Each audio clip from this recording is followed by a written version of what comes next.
पश्चिम Asia में बढ़ते भू राजनीतिक तनाव, खासकर ईरान और अमेरिका के बीच संभावित टकराव और होर्मुज जलडमरू मध्य में समुद्री गतिविधियों में रुकावट ने भारत की ऊर्जा सुरक्षा को लेकर नई चिंता खड़ी कर दी है।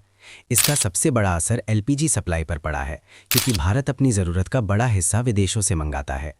इस समय देश में करीब 33 करोड़ से ज़्यादा घरेलू एलपीजी उपभोक्ता हैं, जिन तक गैस की नियमित आपूर्ति बनाए रखना सरकार के लिए बेहद ज़रूरी है। साल 2024-25 में भारत की कुल एलपीजी खपत लगभग 31 मिलियन टन रही, जिसमें से सिर्फ करीब 13 मिलियन टन घरेलू उत्पादन से आता है, जबकि बाकी 58-60% आयात पर निर्भर है। भारत मुख्य रूप से सऊदी अरब, कतर, यूएई और कुवैत जैसे पश्चिम एशियाई देशों से एलपीजी खरीदता है और इसका ज़्यादातर परिवहन होर्मुज जलडमरू मध्य के रास्ते होता है।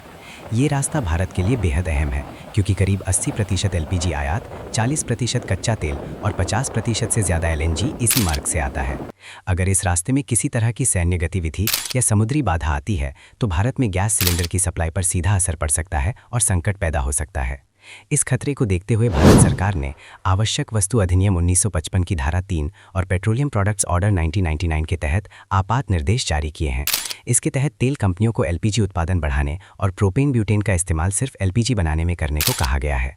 साथ ही इन गैसों को पेट्रोकेमिकल इंडस्ट्री में भेजने पर रोक लगा दी गई है, ताकि घरेलू सप्लाई प्रभावित न हो। देश में एलपीजी वितरण की जिम्मेदारी इंडियन ऑयल, भारत पेट्रोलियम और हिंदुस्तान पेट्रोलियम जैसी सरकारी कंपनियों के पास है, जो पूरे देश में गैस सिलेंडर पहुंचाती हैं। फिलहाल भारत की रिफाइनरियां लगभग 25 दिनों का कच्चा तेल और ईंधन स्टॉक रखती हैं। इसके अलावा विशाखापत्तनम, मंगलुरु और पाडूर में बने स्ट्रैटेजिक पेट्रोलियम रिजर्व्स आपात स्थिति में बैकअप का काम करते हैं। भारत अब एलपीजी आयात के स्रोतों को भी बढ़ाने की कोशिश कर रहा है। हाल ही में अमेरिका से 2.2 मिलियन टन एलपीजी आयात का समझौता हुआ है, जो कुल आयात का करीब 10% है। इसके अलावा विटॉल, ट्रैफिगुरा और एडनॉक ट्रेडिंग जैसी ग्लोबल कंपनियों से भी अतिरिक्त सप्लाई सुनिश्चित करने की कोशिशें जारी हैं। फिर भी अगर पश्चिम एशिया में तनाव और बढ़ता है, तो इसका असर सिर्फ एलपीजी ही नहीं, बल्कि एलएनजी सप्लाई, उर्वरक उत्पादन, बिजली उत्पादन और सिटी गैस वितरण जैसे क्षेत्रों पर भी पड़ सकता है। इसलिए लंबे समय के समाधान के लिए भारत को ऊर्जा स्रोतों में विविधता लाने, रणनीतिक भंडार बढ़ाने, घरेलू गैस उत्पादन को मजबूत करने और बायोगैस व इलेक्ट्रिक कुकिंग जैसे विकल्पों को बढ़ावा देने की जरूरत है। साथ ही समुद्री व्यापार मार्गों की सुरक्षा पर भी ज्यादा ध्यान देना होगा।